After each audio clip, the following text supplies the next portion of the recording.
শুধুমাত্র আখিরি নবীর উম্মত হইয়া আমানু হইয়া কালিমাটা লইয়া সমান কবরে গেলে আমার আল্লাহ যদি সাথে সাথে জান্নাত দিয়ে দেয়, আমরা কবেকার মুসলমান এই কালিমা লইয়া আমানু হইয়া নবীর পক্ষ লইয়া জীবনে কিছু ভালো কাজ লইয়া যদি কবরে যেতে পারি, আমার আল্লাহ আমাদের জান্নাত দান করে দিবে।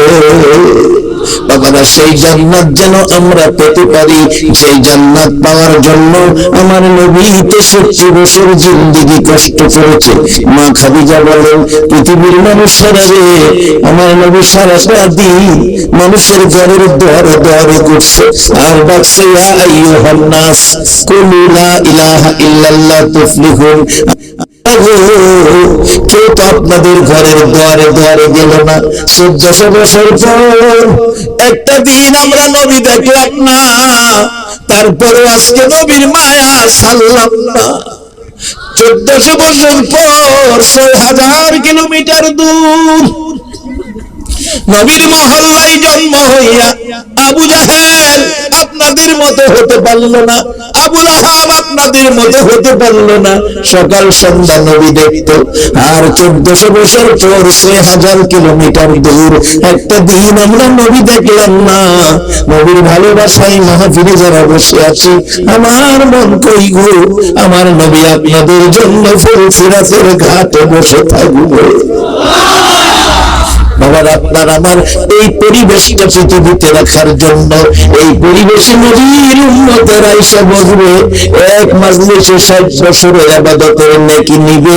সেই জন্য আমার নবী কত কষ্ট করেছে। মা খাদিজাতুল কুবরা রাদিয়াল্লাহু তাআলা আনহার জীবনী পৃথিবীর মানুষেরা রে, আমার নবী সারা দিন মানুষের ঘরে দুয়ারে দুয়ারে ঘুরে, কোন কোন দিন বিকাল হয় বাড়িতে আসে, কোন কোন দিন সন্ধ্যা হয় বাড়িতে আসে, মাঝে মাঝে রাত্রে গভীর হয় নবী আসে না। আমি খাদিজা নবীর মায়ায় দরজাটা খুলে দাঁড়িয়ে অপেক্ষায় থাকি। রাত্রে গভীর তাকে দেখি আমার নবী ঘরের দিকে আসতেছে।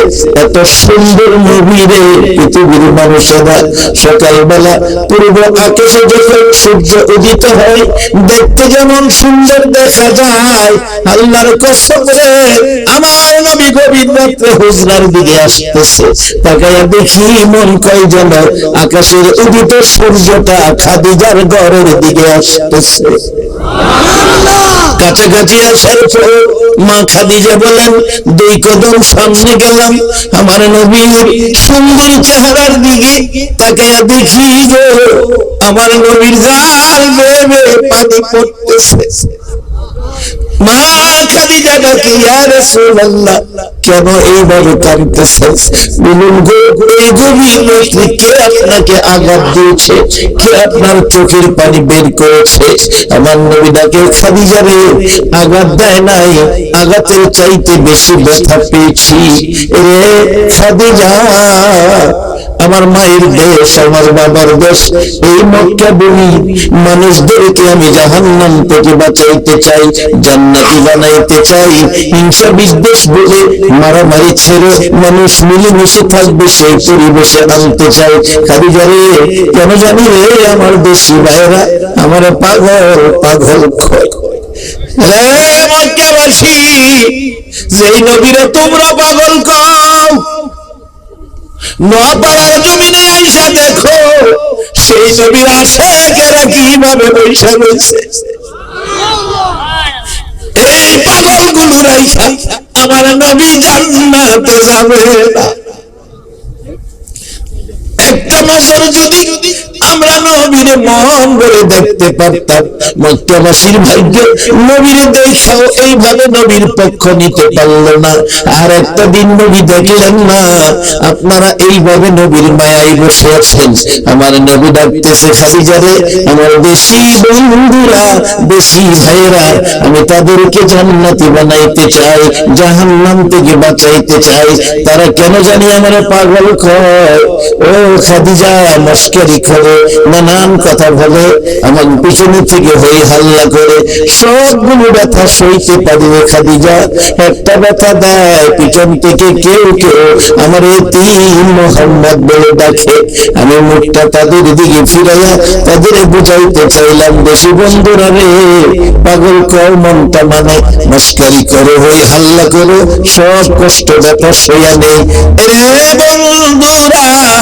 আমার এতিম মোহাম্মদ করো না, তোমরা না জানো আমি মোহাম্মদ জীবনে একটা দিন বাবা খুঁড়া ডাকলাম না।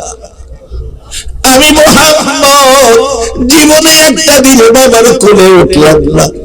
তোমরা যেদিন বাবার কোলে উঠে বাবার আদর সোহাগের চুমু খাইতা, বাবা দুই গালে চুমাইত, বাবা পকেট থেকে খেজুর খুরমা খুলে দিত, আমি সেদিন কাঁদতে কাঁদতে মা আমেনার কাছে যাইতাম, মার কাছে জানতে চাইতাম, মা গো আমার বাবা কই। আমি বাবার কোলে উঠব, আমার মা আমেনা চোখের পানি ঝরঝর করে ছেড়ে দিত, বাবা গো তোমার বাবা না, কার কোলে উঠবা গো, আয় রে মোহাম্মদ আমার কোলে আয়। আমি মার কাছে ডাকতাম, মা গো মক্কার বন্ধুরা গো মা, নতুন জামা কাপড় পরি বাবার আঙ্গুলে ধরে ধরে হাঁটে গো মা। আমি মোহাম্মদ জামা কাপড় পরে একটা দিন বাবার আঙ্গুলে ধরে হাঁটলাম না, মা গো বলে তাই গো আমার বাবা কোলে। আমি বাবার কোলে উঠবো রে খাদিজা। এইভাবে তাদেরকে বুঝাইলাম, তারপরেও তারা আমার দিনে দিন কইবে রে বাবারা ভাইরা, মক্কায় নবীর জন্ম, মক্কাবাসী নবীকে চিনতে পারলো না। আজকে বাংলার জমিনে, নোপাড়ার জমিনে, এই মাধবপুর হবিগঞ্জের জমিনে থেকে আমরা নবী চিনে ফেলেছি, নবীর গোলামিতে নাম লেখাইছি, আমরা নবীর পক্ষ লয়েছি। আমার নবী আপনাদের মতো আসে পাগল গুরু হাসরের ময়দানে রাইখা আমার নবী জান্নাতে যাবে না। মা খাদিজা ডাকে, ইয়া রাসূলুল্লাহ আর দরকার নাই কারো কাছে যাওয়ার জন্য। খাদিজা রে না, আমার বাধা দিস না, আমি তাদেরকে বোঝানোর জন্য দেখি আমার চাচা আবু জাহেলকে নিয়ে আমার সঙ্গে নিতে পারি। রাত্র গভীর হয়ে গেল, আমার নবীর চোখের পানি এখনো বন্ধ হলো না। রাত্র গভীর, কিতাব লেগে রাত্র 12:30, মানুষ ঘুমিয়েছে। আমার নবী আবু জাহেলের ঘরের দরজায় দাঁড়াইয়া মা বাবার ব্যথা বুকে লইয়া, চোখ ভর্তি পানি, জামা কাপড় ভিজাইয়া ডাকতেছে, চাচা গো চাচা ঘুমিয়েছে, চাচা মক্কাবাসী আমার মস্কারি করে, আমার পাগল করে, আমার এতিম করে, ও চাচা ঘুমিয়েছো, ঘুম থেকে উঠো গো চাচা। আবু জাহেল আর আমি ঘুমিয়েছিলেন রাত্রে 12:30। এই সমস্ত মানুষ সজাগ থাকে না। আবু জাহেল মধুর কণ্ঠে চাচা চাচা আওয়াজ শুনে ঘুম ভেঙে গেল। এত সুন্দর করে কে আমার চাচা ডাকে রে, দেখি দরজাটা খুলে। আবু জাহেল বলেন, দরজাটা খুলে দেখি পৃথিবীর মানুষেরা রে, আকাশের পূর্ণিমার চাঁদ যেন আমার দরজায় পড়ে আছে। ভাতিজা এই সুন্দর চেহারা লইয়া রাত্র 12:30 আমার ঘরের দরজায় দাঁড়াইয়া চাচা চাচা বলে ডাকো। কি বলবা, কি দুঃখ বলো। চোখের পানিগুলো আমার নবী গাল বেয়ে বেয়ে ছেড়ে দিছে। চাচা গো, আমি আমার দেশি ভাইদেরকে জান্নাতি বানাইতে চাই, জাহান্নাম থেকে বাঁচাইতে চাই, হিংসা বিদ্বেষ দলাদলি মারামারি থেকে বাঁচাইয়া মানুষ মিলেমিশে থাকবে সেই পরিবেশে আনতে চাই। চাচা কেন জানি গো তারা আমার পাগল কয়, আমার হই হল্লা করে, আমার এতিম কয়। চাচা তুমি যদি কালিমাটা পড়ে আমার সঙ্গী হও, তারা আমারে আরে ব্যবহার করবে না। আবু জাহেল দেখে, এত বড় সাহস তোমার কে দিল? রাত্র 12:30 আমার ডাইটা ঘুম থেকে উঠাইয়া এইভাবে আমার কাছে কালিমার দাওয়াত নিয়ে আসতা, এই সাহস কে দিল? আবু জাহেল এই কথা বললে আমার নবী চোখের পানি ছেড়ে বলে, চাচা আমার মা যদি থাকতো, বাবা যদি থাকতো, এ রাত্রে তোমারও কষ্ট দিতাম না। আবু জাহেল বলেন, ভাতিজা দাঁড়াও, আসতেছি। ঘরের ভিতরে যাইয়া ঘুরে ঘুরে একটা লাল চাদর বাহির করেছে। যে নবীর চেহারায় জীবনে কোনদিন একটা মশা মাছি বসে নাই, জীবনে কোনদিন একটা পোকামাকড় কামড় দেয় নাই, সেই নবীর সুন্দর চেহারায় চাবুক নিয়ে আঘাত শুরু করে দিল। এক একটা আঘাতে নবীজির চামড়া মুবারক ফাইটা রক্ত বাহির হয়। আমার নবী এতিমের মতো দাঁড়িয়ে দাঁড়িয়ে ডাকে, চাচা গো আমার কোন অপরাধ মারো গো, আমার মা নাই বাবা নাই, তোমার কাছে শান্তির বুঝের জন্য এসেছিলাম, চাচা আমার মায়ের না, আমি তো তোমার কোনো ক্ষতি করি নাই। আমার নবী দাঁড়িয়ে আছে, ডান দিকে মারে রক্তাক্ত, বাম দিকে মারে। আমার নবী অসহায় গভীর রাত্রে পড়ে গেছে, তারপরে মারতেছে। আমার নবী আর কথা বলতে পারে না, কাঁদতে কাঁদতে রক্ত মুবারক চোখের পানি আর একসাথে হয়ে মরুভূমির ভালিতে যেন রক্তের বন্যা বয়ে যাইতেছে। আমার নবীকে মারতে মারতে জমিনের উপর রেখে আবু জাহেল দরজা বন্ধ করে আরামে ঘুমায়। আজকে কারা গো সেই নবীর মায়ায় হারামের ঘুম বিছনা ছেড়ে মাহফিলে বসে আছে। কোন মায়ের সন্তান পেটে রাখছে? নিশ্চয়ই আপনারা যখন মার পেটে ছিলেন, মায়ের সন্তান পেটে লইয়া একবার হইল নবীর দুরূদ পড়ছিল। ওই দুরূদের তাসির যাদের গায়ে আছে, তারাই আজকে নবীর ভালোবাসার মাহফিলে বসে আছে। আরে নবীজির গোলামের, নবীজির আশিকের কোনো চিন্তা নাই। চলো নবীজির জান্নাতে মদিনাতে যাই, বলুন চলো নবীজির জান্নাতে নবীজির গোলামের, নবীজির আশিকের কোনো চিন্তা নাই। চলো নবীজির জান্নাতে মদিনাতে যাই, চলো নবীজির জান্নাতে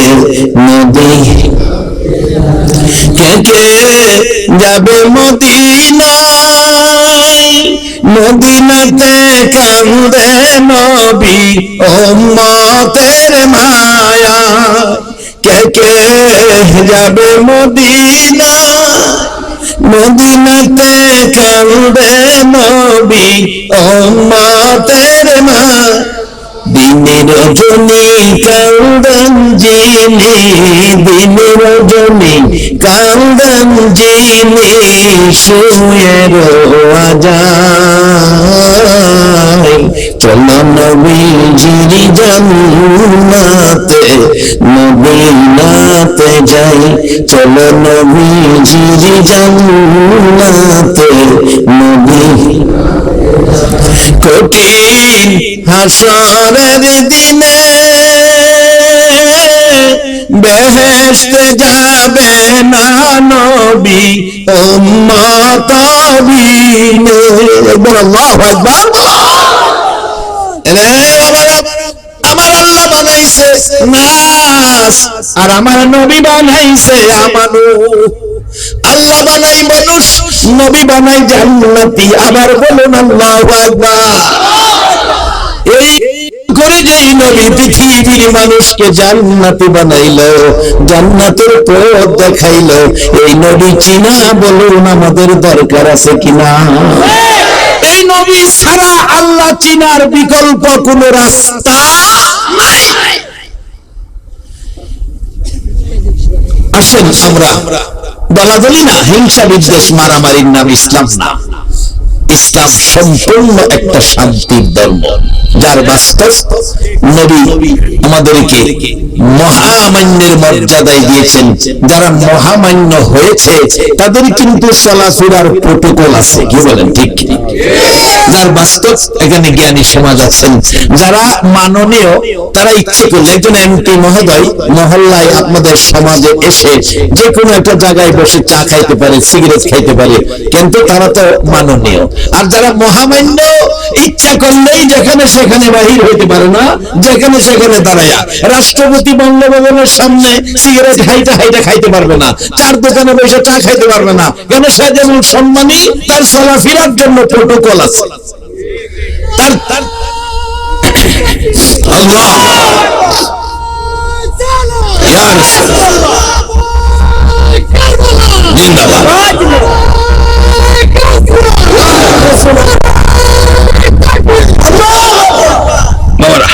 কথার দিকে লক্ষ্য করেন, সময় চলে যাবে, কারণ সময় কিন্তু বসে থাকবে না। বলতেছিলাম রাষ্ট্রপতি যেমন সম্মানী, তার মধ্যে প্রোটোকল আছে, প্রোটোকলের বাইরে চলতে পারবে না। আমরা আখিরি নবীর উম্মত যেমন সম্মানী, আমাদের চলার প্রোটোকল আছে।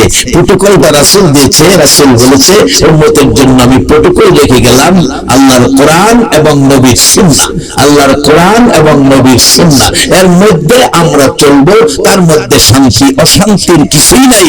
ইসলামের মধ্যে তিক্ততা বলতে কোনো শব্দ নাই, যা আছে শান্তি, যার বাস্তব আজকের মাহফিল। আজকের এই কোরআন সুন্নাহর পক্ষে নবীর উম্মত হয়ে যারা আসছেন, বসে আছেন, বসার জায়গা নাই, দাঁড়িয়ে আছেন, সকলে এক ইউনিয়নের না, এক গ্রামের না, এক ওয়ার্ডের না, এক মহল্লার না, এক ফ্যামিলির না, এক ঘরের না, তারপরে এই যে এত মানুষ বসে আছেন, দাঁড়িয়ে আছেন, বলুন আপনাদের মধ্যে সত্য কথাটা বলবেন, কারোর সাথে কারো কোনো তিক্ততা আছে? মন কষাকষি আছে? ঝগড়াঝাটি আছে? অশান্তি আছে? তবে রাসূল আমাদের এই শান্তির পথটাই দিয়া সোনার মদিনায় শুয়ে দিচ্ছে। শুধু শুয়ে রয়েছে না, মদিনার থেকে আজকের এই পরিবেশ আমার নবী নিজ চোখে দেখতেছে। বিশ্বাস হয়? বিশ্বাস হয়? সবাই পায় না। বিশ্বাস হয়? তাহলে নবীর গোলামিতে নাম লেখান, তাহলে সব পাইবে।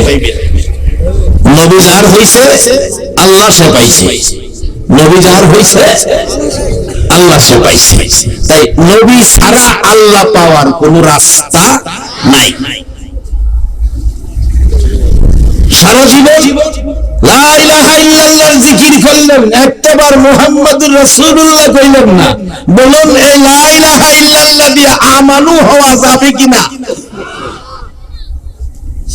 একই মহল্লায় বাড়ি, লা ইলাহা ইল্লাল্লাহর জিকির তো করে আবু জাহেল, হয়তো আমানু হইতে পারছে না, হলো নাস। আর এই মহল্লায় বাড়ি আবু বকর সিদ্দিক, আমানু হয়েছে লা ইলাহা ইল্লাল্লাহর সাথে যখন করেছে মুহাম্মাদুর রাসূল, তখন দামি হয়ে গেছে, আমানু হয়ে গেছে, জান্নাতের মালিক হয়ে গেছে। তার উপরে প্রোটোকল আরোপ হয়ে গেছে। প্রোটোকল মাফিক চলতে হবে। প্রোটোকল মাফিক আমাদের কি কি করার আছে, আমরা আখিরি নবীর উম্মত হয়ে কি করতে হবে, আসতেছি সামনে। পবিত্র কোরআন শরীফ থেকে, হাদিস শরীফ থেকে যা তেলাওয়াত করছি, আমি খুব কম সময়ে মূল কথাগুলো সামনে নিয়ে আসবো। আপনাদের কষ্ট হইতেছে না তো? এই মহব্বত আর কয়েক মর্তবা দিলে শরীফ পড়ুন, আর রহমত আসুক। আল্লাহুম্মা সাল্লি আলা সাইয়্যিদিনা মুহাম্মাদ, আল্লাহুম্মা সাল্লি আলা সাইয়্যিদিনা মুহাম্মাদ নাবি মাওলানা মুহাম্মাদ নাবি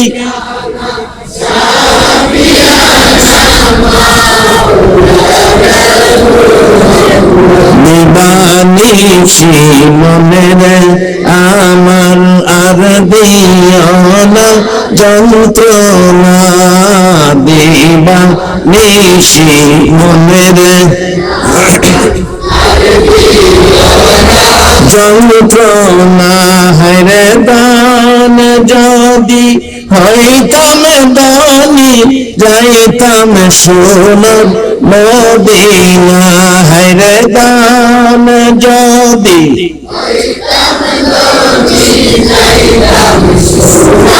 মদিনা, আল্লাহুম্মা সাল্লি আলা সাইয়্যিদিনা মুহাম্মাদ, আল্লাহুম্মা সাল্লি আলা সাইয়্যিদিনা মুহাম্মাদ নাবি মাওলানা মুহাম্মাদ নাবিয়ানা মাওলানা বালাগাল উলা বিকামালিহি কাশাফাত দুজা বিজামালিহি হাসনাত জামিউ খিসালিহি সাল্লু বালাগাল উলা বিকামালিহি কাশাফাত দুজা বিজামালিহি হাসনাত জামিউ খিসালিহি সাল্লু। বাবা ভাইরা, সত্য কথা আবারও বলবেন, আপনাদের সাথে কারো কোনো তিক্ততা আছে? এটা জান্নাতি নমুনা। জান্নাতে কোনো ঝামেলা নাই, তিক্ততা নাই, মন কষাকষি নাই, হিংসা বিদ্বেষ নাই, গলাগুলি নাই। জান্নাতে শুধু শান্তি আর শান্তি। আজকে সেই পরিবেশটা এখানে, আর এখানে হবেই না কেন? রাসূল বলেছে কোরআন সুন্নাহর মাহফিল বেহেশতের বালা। নবীর কথা সত্য না মিথ্যা? আজকে আপনার বসা দেখে আমার শরীরের পশমগুলো দাঁড়িয়ে গেছে, আপনাদের এই বসা দেখে আমার আরাফাতের কথা মনে হয়ে গেছে। আরাফাতের মাঠে এইভাবে মানুষগুলো সারাদিন বসে থাকে, আর কোনো কাজ নাই, সারাদিন বসে থাকে। আসরের নামাজ পড়ে সূর্য ডোবার আগে আরাফাত ছেড়ে মাগরিবের নামাজ কাজা করে মুজদালিফায় যায়, মাগরিব এশা একসাথে আদায় করে। আরাফাতে সারা পৃথিবী থেকে আগত হাজী সাহেবরা, এই 50-60 লক্ষ মানুষ এইভাবে বসে থাকে একটা আশার উপর। আশাটা কি? রাসূল বলেছেন আরাফাতে যে পাও রাখছে তার জীবনের সব গুনাহ মাফ হয়ে গেছে। আরাফাতের মাঠে যদি পাও রাখলে আমার আল্লাহ সব গুনাহ মাফ করে দিতে পারে। আজকের এই ভাঙ্গা ডুবার জমিনে কোরআন সুন্নাহর পক্ষে যারা বসে আছে, আমার আল্লাহ কি আপনাদেরকে কোরআন সুন্নাহর বরকতে কোরআনের পক্ষের মেহমান হিসেবে মাফ করে দেওয়ার ক্ষমতা আছে কিনা? কারণ আরাফাতে যে আল্লাহ, এখানেও একবার বলুন আল্লাহু আকবার। বসেন বাবা, গুনাহ তো আমরা করছি, আল্লাহর কাজ বান্দারে মাফ করা। আল্লাহর কাছে সবচেয়ে প্রিয় পছন্দের জিনিস হলো বান্দাকে মাফ করে দেওয়া। আর এই মাহফিল থেকে যদি জীবনের গুনাহগুলি মাপ পায়া 60 বছর ইবাদতের নেকি পাই, তাহলে আমরা লাভ হইল না লস হইল? বাবা, কে তোমরা ছেলেরা কে এই মাহফিলের আয়োজন করেছো? নিশ্চয়ই তোমাদের মধ্যে কোরআনের তাসির হয়ে গেছে। কোরআনের তাসির বলবেন হুজুর, কোরআনের তাসির? হ্যাঁ, কোরআনের তাসির যাদের কাছে আছে তারাই ভালো কাজ করবে, ভালো কাজে আসবে, ভালো কাজের পক্ষে থাকবে। যার বাস্তব আজ থেকে 15 দিন আগে একটা মাহফিল, এত মানুষ না, আরো কম ছিল মানুষ। মাঝখান থেকে একটা বাচ্চা ছেলে একটু পর পর, বয়সটা 8 থেকে 9 বছর হবে আনুমানিক, এই যে লাল আলু বাইরে একটা টস, কি কয়? আমরা তো এগুলি জানি না বাবারে, আমরা শুরু সময় তো দেখছি, আমরা শুরু সময় এগুলি দেখছি না, এগুলি ছিল। আমরা এবারেটি টস লাইট ছিল, এটাও যারা পয়সাওয়ালা তারা কিনতে পারছে, গরিবরা কিনতে পারছে। হাই কিনলে কোথাও গেলে গেছে। আর ওখানে কত যত টস বাইরেছে, মানুষের টস বাইরেছে কিনো খুব বালা। এটা কোনটা? এই যে লাল আলু বাইরে, আগের মানুষ করতে রানফুলা ফানে হারারে করতে দিন, এটা লয়ে বেড়াগিরি হারা হয়ে যায়। দেখছি মাঝে মাঝে রাস্তা দাঁড়ে রাইতে অনার্থক বাপের বয়সের মুরব্বী তো সোহমে দশটা মারে, চাষার বয়সের মুরব্বী সোহমে দশটা মারে। আচ্ছা, আপনারা একটা সত্য কথা বলবেন, এরকম মুরব্বীদের চোখে লাল টসের আলুটা দেওয়া, এটা কি আদবের মধ্যে গণ্য না বেআদবির মধ্যে গণ্য? মুসলমান, তুমি জানো বেআদব আল্লাহর রহমত থেকে বঞ্চিত? কেন আমাদের দেশের সন্তানগুলো এদিকে যাচ্ছে? কারণটা কি? আমার নবী এত কষ্ট করে কোরআন সুন্নাহ রেখে গেল, এর প্রটোকলের ভিতরে নাই বিদায় আজকে এই অশান্তি। এই প্রটোকল যদি থাকতো আমাদের মধ্যে এই আচরণ হইতো না। 8 থেকে 9 বছরের বাচ্চাটা আজকে তো মাশাআল্লাহ বেশি বেশি বাচ্চা বসে বসে খুব সুন্দর আদবের সহিত আল্লাহ এই বাচ্চাগুলোকে মাজার মুআফিজের মর্যাদা দান করে দেখ। সকলে বলুন আমিন। বারবার হ্যাঁ মাঝখান থেকে আমার চোখটার মধ্যে বুঝেছেন। আচ্ছা এতে কি আমি কি খুশি হয়েছি না কষ্ট পাইছি? বাপের বয়স হচ্ছে আমি কম হলো না, মুরব্বী কাতারে গেছি, দাড়ি ফাইকা গেছে। হ্যাঁ আমার বারে বারে আমি ঢাকার এদিকে জিগাইলে কয় এটা বলে লেজার লাইট, আবার বৃহত্তর সিলেটে আসলে পাই এটা টার্গেট লাইট। তবে টার্গেট লাইটটাই মনে রাইট, কারণ এটা বৃহত্তর সিলেট, এদেশের মাটির দাম আছে। আমার দাদা হুজুর কিবলা সোনাকান্দার, সোনার মানুষ, সোনাকান্দার মাটিতে ঘুমিয়েছে। উনি সিলেটের জমিনে এসে ঢুকলে উনি জুতা পায়ে রাখতেন না, জুতা হাতে নিয়ে হাঁটতেন। এই বৃহত্তর সিলেটে ঢুকলে উনি জুতা হাতে নিয়ে হাঁটতেন। কত আদব ছিল, এই আদব নাই বিদায় আজকে আমাদের অশান্তি। উনি জুতা হাতে নিয়ে হাঁটতেন, যার নামে আমি মাদ্রাসা করেছি, রহমানিয়া দাখিল মাদ্রাসা। হযরত হাফেজ আব্দুর রহমান হানাফি রাহমাতুল্লাহ আলাইহি ওনার জীবনী থেকে বলছি, উনি জুতা হাতে নিয়ে হাঁটতেন। ভক্তবৃন্দরা জিজ্ঞেস করতেন, হুজুর জুতা হাতে নিলেন কেন? উনি দুটো চোখের পানি ছেড়ে বলতো, তোমরা কি জানো না এই মাটিতে শাহজালাল ঘুমিয়েছে?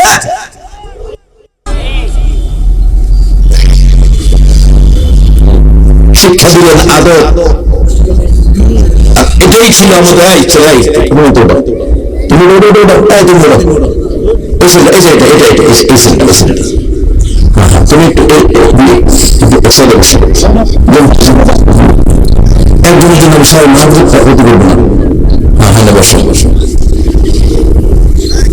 বারবার ছেলেটা এরকম করাতে কমিটির যুবকদের চোখে পড়ছে। দুইটা যুবক যাইতেছে, আস্তে আস্তে হেরে দৌড়বো। হ্যাঁ চালাক, বুঝালে সে যাইতেছে আমার টার্গেট করছে। হ্যাঁ টসটা সত্যি তো, টসটা আস্তে করে সাথের আলোচনের কাছে দেয়ালেছে দিয়ে হ্যাঁ বালা মানুষ হয়ে বেরিয়েছে। আমি তো দেখতেছি দুই যুবক যায় হেরে দৌড়ছে। ধরার পরে হ্যাঁ কয় আমি না তো, আমি না। আমি বললাম বাবা হ্যাঁ মাইরে না, হ্যাঁ তো দোষ নাই, হ্যাঁ তো বাচ্চা, হ্যাঁ বুঝে না, হ্যাঁ দোষ নাই, দোষটা গাছের মধ্যে। গাছ বাজারে কি সত্য কথা বলবেন? কাঁঠাল গাছ লাগাইলে কি কলা ধরবো? কাঁঠাল গাছে কি ধরবো? বুঝানোর জন্য পিছনে যাইতে হয়। কাঁঠাল গাছে যে কাঁঠাল ধরবে রে বাবা, ও নপাড়ার মা বোনেরা কান পাতিয়া শোনো গো মা, এটা অলি আল্লাহর দেশ, অলি আল্লাহর মাটি। এই নপাড়ার এলাকায় বহু অলি আল্লাহ গণ ঘুমিয়েছে।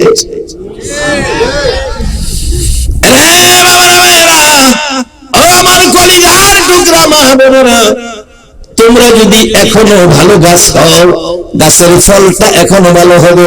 যার বাস্তব আব্দুল কাদের জিলানী রাহমাতুল্লাহ আলাইহি বয়স মাত্র 4, বয়স মাত্র 4। মা সকালবেলা কায়দা হাতে দিয়ে বলছে, আব্দুল কাদের মক্তবে যাও, মসজিদে যাও, মাদ্রাসায় যাও, কোরআন শিখো, আদব শিখো, কোরআন শিখো, আদব শিখো, আমানু হও, আল্লাহ ওয়ালা হও, আল্লাহ ওয়ালা হও। কোরআন শিখো, আদব শিখো, আমানু হও, আল্লাহ ওয়ালা হও। মা ডাকতেছে আব্দুল কাদেরের হাতে কায়দা দিয়ে। আব্দুল কাদের জিলানী কায়দা হাতে লইয়া হাঁটতে হাঁটতে মক্তবে যাইয়া বসেছে। উস্তাদজি ডাকছে, বাবা আসো, আসো তোমাকে সবক দেই। তোমার নাম কি? আমার নাম আব্দুল কাদের। বাবা পড়ো আউযু বিল্লাহি মিনাশ শাইতানির রাজিম, বিসমিল্লাহির রহমানির রহিম। আব্দুল কাদের আউযু বিল্লাহ বিসমিল্লাহ শিখবে, উস্তাদজিকে আবার শোনাবে। কিন্তু দেখা গেল আউযু বিল্লাহ বিসমিল্লাহ পড়ে থামলো না। আব্দুল কাদের সূরা ফাতিহা পড়তে শুরু করে দিয়েছে। উস্তাদ ডাকে, আব্দুল কাদের হুজুর বাধা দিয়েন না, পড়তে দেন, ভুল হইলে কইেন। সূরা ফাতিহা শেষ, সূরা বাকারার মধ্যে ঢুকে গেল। আব্দুল কাদের হুজুর বাধা দিয়েন না, ভুল হইলে কইেন। যাইতে যাইতে 1 পারা শেষ, 2 পারা, 3 পারা, 4 পারা, 10 পারা, 15 পারা, 16, 17, 18 চলছে। আব্দুল কাদের হুজুর বাধা দিয়েন না, আমি শেষ করি, ভুল হইলে কইেন। 18 পারা শেষ করে বলছে, হুজুর বলুন কোন ভুল হয়েছে কিনা? না রে বাবা, হুজুর এবার আমাকে 19 পারায় সবক দেন। উস্তাদ বলেন সবক দিব পরে, আগে জানতে চাইবো বাবা এই কোরআন শরীফ কোন মাদ্রাসায় পড়েছো? আব্দুল কাদের গাল বেয়ে বেয়ে চোখের পানি ছেড়ে দিলেন। হুজুর আমি অন্য কোন মাদ্রাসায় পড়ি নাই গো, আমি এমন এক গাছের ফল, আমার মা উম্মুল খায়র ফাতেমা। আমি এমন এক গাছের ফল, আমার মা উম্মুল খায়র ফাতেমা 18 পারা কোরআনের হাফেজা ছিল। আমার মায়ের রক্তের মধ্যে কোরআনের তাসির ছিল। বাবা কারার আমের গুম হারাম করে এই নবী রেখে যাওয়া কোরআন সুন্নাহর পক্ষে বসে আছো, এই কোরআন সুন্নাহর পক্ষে দাঁড়িয়ে আছো।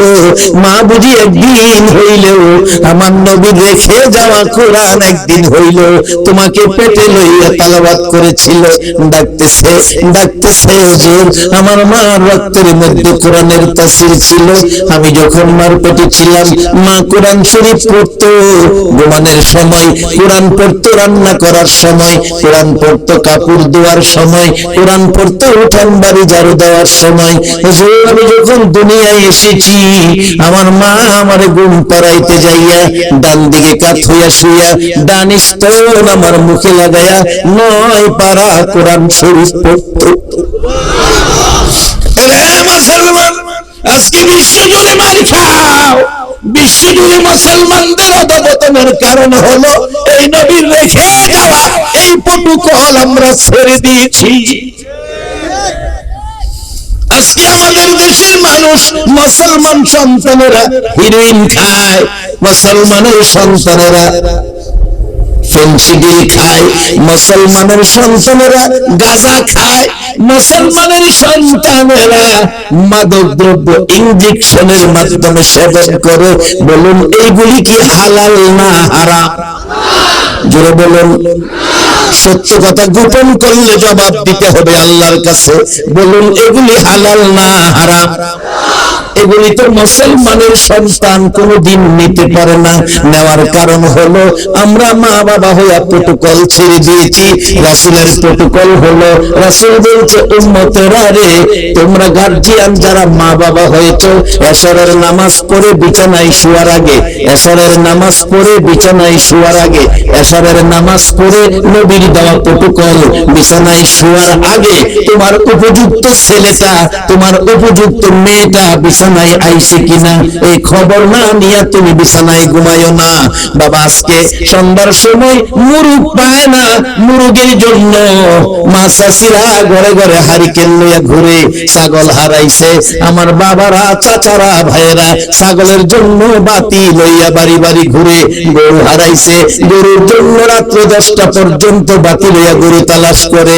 গরু হারাইলে গরু তালাশ করলো, ছাগল হারাইলে ছাগল তালাশ করলো, মুরুগ হারাইলে মুরুগ তালাশ করলো। কলিজার টুকরা সন্তানটা রাত্র 10টা 11টা বাজে কই আছে কই না কোন খবর মা বাবা হইয়া নিল না। তাহলে কি মা বাবা মুরুগ গরু ছাগলের চাইতে কি সন্তানের দাম কইমা গেল? উচিত ছিল সন্তান কোথায়? প্রটোকল বলছে এশারের নামাজ পড়ে তালাশ করো। মুরুগ হারাইলে তালাশ করে, গরু হারাইলে তালাশ করে, ছাগল হারাইলে তালাশ করে। নবী কি কইছে এই কথার খবর নাই। এজন্য কি মুসলমান শান্তিতে আছে না অশান্তিতে আছে? তাই শান্তি যদি নিতে চান প্রটোকলে আসেন, এই নবীর পক্ষে আসেন। বাজান একটু লম্বা হয়ে যাইতেছে, কষ্ট হবে আপনাদের। বসেন, জীবনের একটা রাত যদি রাসূল প্রেমে আল্লাহকে খুশির উদ্দেশ্যে কোরআন সুন্নাহর পক্ষে কবুল হয়ে যায়, জীবনের একটা ভালো কাজে জীবন সার্থক হয়ে যাবে। কিভাবে হবে আসতেছি সামনে। মহব্বতে আরো কয়েকবার জিকির পড়ুন আল্লাহ আল্লাহ।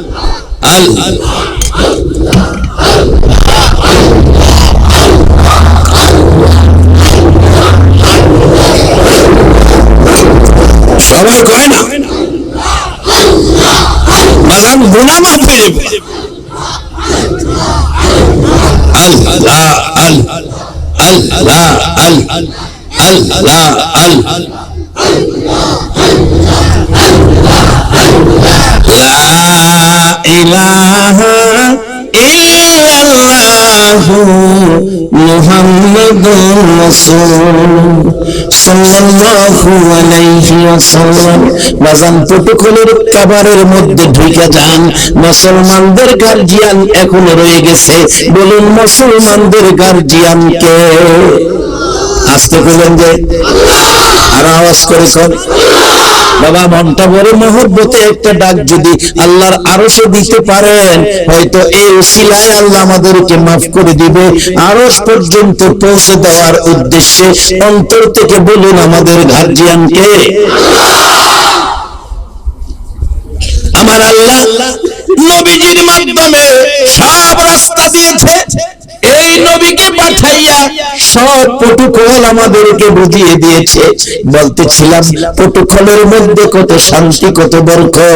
আব্দুল কাদের জিলানী বলছে, হুজুর আমার মা ডান স্তন আমার মুখে দিয়া 9 পারা কোরআন শরীফ পড়তো, আবার বাম দিকে কাত হইয়া বাম স্তন আমার মুখে লাগাইয়া 9 পারা কোরআন শরীফ পড়তো। এইভাবে 9 ডান দিকে 9 বাম দিকে 18 পারা কোরআন পড়ে পড়ে গো হুজুর আমার মা উম্মুল খায়র ফাতেমা আমারে ঘুম পাড়াইতো। আমি ওই গাছের ফল কোরআন শুনতে শুনতে 18 পারা কোরআনের হাফেজ হয়ে গেছি। আর অহংকার দিনের মা চাচিরা সেই প্রটোকল জানে না, প্রটোকল বুঝে না বাবা। এই জন্য এমন একটা মাহফিল কায়েম করা দরকার। কারা রে বাবা আজকের মাহফিলের সদস্য? কারা এই সোনার সন্তান? কোন মা তোমাদের কি পেটে রাখছে রে বাবা? এতগুলো মানুষ আজকে কোরআনের পক্ষে এসেছে, এক মাজলিসে 60 বছর ইবাদতের নেকি পেয়ে গেছে। বাবারা এর বরকত কত। এই মাহফিলে আসার কারণ, এই মাহফিলে যদি প্রটোকল কোরআনের পক্ষে একটা মানুষ যদি কবুল হয়ে যায়, একটা মানুষ যদি কোরআনের পক্ষ লয়ে যায়, তোমাদের সকলের নাজাতের ফয়সালা হয়ে যাবে। বাবারা ভাইয়েরা, এই কোরআনের পক্ষে নাই। কোরআন পড়ে এখনকার দিনের মা চাচিরা ঘুম পাড়ায় না। ঘুম পাড়ায় নিজের কানে শুনেছি, বাচ্চা কোলে নিয়ে ডিজিটাল যুগের মা চাচিরা বাচ্চারে ঘুম পাড়ায়। ঘুম পাড়ানির মাসি পেশে মুদের বাড়ি এসো, খাট নাই পিড়ি নাই চোখ পেতে বসো। বড় বলে খাট নাই পিড়ি নাই চোখ পেতে বসো। আচ্ছা কোনছে এমন ঘর আছে হলে খাট নাই ঘর? মিশা কথা বললেই শিখাইতেছি।